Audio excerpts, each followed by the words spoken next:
Salam Qalib müəllim. Salam. Bu düyü də karbohidratdır, qreçka da karbohidratdır. Bunların fərqi nədir bəs? Bunların fərqini, əslində bu çox verilən sualdır. Belə izah edeyim, qısa konkret. Qreçka yulalla daha zəngindir.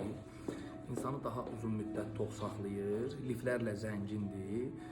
Biraz gec həzm olur düyüyə nisbətən, amma düyüdə tez həzm olur, toxluq hissini az saxlayır. Belə deyək də, qanda şəkəri daha sürətli qaldırır, daha çox enerji verir. Amma qreçka elə bil adamı daha çox tox saxlayır da, belə deyək. Müqayisə etsək, diyetdə falan karbohidratdan istifadə edəcəksənsə, qreçkadan istifadə etməyin daha məqsəd uyğundur. Bir də ki, onun tərkibində maqnezium, dəmir, B vitamini ilə zəngindir qreçka. Amma düyüdə vitaminlər o qədər deyil. Belə deyək, qreçka düyüdən daha gec həzm olur, mürəkkəb karbohidratdır. Amma düyü sadə karbohidratdır. Başqa sualın zadın var, qardaşım? Yox. Matsı.